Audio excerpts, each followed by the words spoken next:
আসসালামু আলাইকুম। জি, আমি ডাক্তার মোহাম্মদ মুজাহিদুল আলম।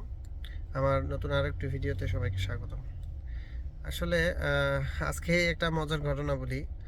এক পেশেন্ট আসছে, এসে বলতেছে যে ডাক্তার সাহেব, আমার পেশেন্টটা একটু জরুরি ভিত্তিতে দেখেন, হার্টজনিত সমস্যা, বুকে ব্যথা নিয়ে আসছে।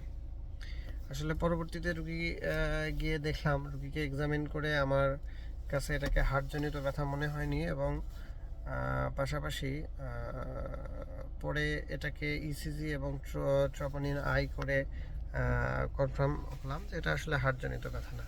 আসলে রুগীটার কমপ্লেন ছিল কি যে বুকে ব্যথা হচ্ছে, বুকের বাম পাশের ব্যথার কথাই বলতেছে, কিন্তু উনি শুয়ে থেকে উঠলে বা কাঁধ ফিরলে বুকে ব্যথা উনি অনুভব করছে, মাঝে মধ্যে দম বন্ধ হয়ে আসতেছে। হ্যাঁ, এবং তারা ইউটিউব বা গুগল করে দেখছে যে বুকে ব্যথাটা, হাড়জনিত বুকে ব্যথাটা প্রায় বাম পাশের দিকে হয়।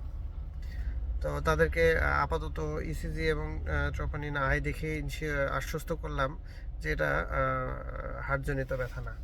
এবং মজার বিষয় হচ্ছে তার এইজ হচ্ছে 25। আমরা এজকেও ওইভাবে ইয়ে করতেছি না। হ্যাঁ, যে তো আসলে আজকে আলোচনা করতে চাচ্ছি যে আসলে হাড়ে ব্যথা কেমন হয়, আপনারা চিনবেন কিভাবে এটা হাড়ে ব্যথা। হাড়ে যদি ব্যথা হয়, এটা বুকের মাঝখান থেকে ব্যথাটা হবে। আর বুকের ব্যথাটা মাঝখান থেকে কিছুটা বাম দিকে আসবে, এবং এই ব্যথাটা অনেক সময় চোয়াল বা কাঁধ অথবা লেফট আর্মে রেডিয়েটেড করতে পারে। হ্যাঁ, পাশাপাশি ঘাম থাকবে। আর এই হাড়জনিত ব্যথাগুলো রেস্টে কমবে, কিন্তু একটু হাঁটাচলা করলে ব্যথাটা বাড়বে।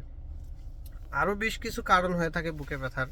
ফুসফুসজনিত বুকে ব্যথা, হ্যাঁ, এই ফুসফুসজনিত বুকে ব্যথাগুলো ঠিক নির্দিষ্টভাবে আইডেন্টিফাই করা সম্ভব হয় না যে কোন জায়গায় ব্যথাটা হচ্ছে। এটা ডান পাশে হতে পারে, বাম পাশে হতে পারে, এবং এই ব্যথাটা কাশির সাথে সম্পর্কিত। কাশি দিলে ব্যথাটা বাড়তেছে, বা বুক ভরে শ্বাস নিলে আমার ব্যথাটা বাড়তেছে, শ্বাস ছাড়ার সময় ব্যথাটা কিছুটা রিলিফ হচ্ছে। এবং ফুসফুসজনিত বুকে ব্যথায় কাশি থাকতে পারে, কাশির পাশাপাশি জ্বর থাকতে পারে। আরও কিছু কারণে বুকে ব্যথা হতে পারে, সেটা হচ্ছে মাংসপেশিজনিত বুকে ব্যথা। এই ব্যথাগুলোর ধরন কিছুটা, রুগী এসে কমপ্লেন করে যে আমি শুয়ে থেকে এ কাঁধ থেকে ওই কাঁধ ফিরতে আমার ব্যথা অনুভব হয়, মাঝে মধ্যে দম বন্ধ হয়ে আসে, এবং কিছুটা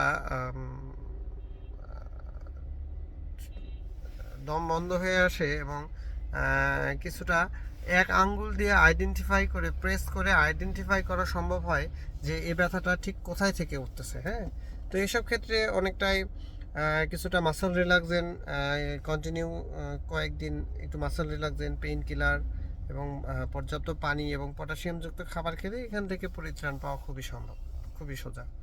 আরেকটা বুকে ব্যথার পেশেন্ট আমরা পেয়ে থাকি গ্যাসজনিত সমস্যা। তো গ্যাসজনিত সমস্যার বুকে ব্যথাগুলো আসলে গ্যাসের ওষুধ খেলে কিছুটা কমে যায়। আর দ্বিতীয়ত, শুয়ে থাকলে এই ব্যথাটা বাড়বে, কিন্তু উঠে বসলে বা দাঁড়ালে ব্যথাটা অনেকাংশেই কমে যায়। তো আশা করি ভিডিওটা সবার উপকারে আসবে। সবাইকে ধন্যবাদ।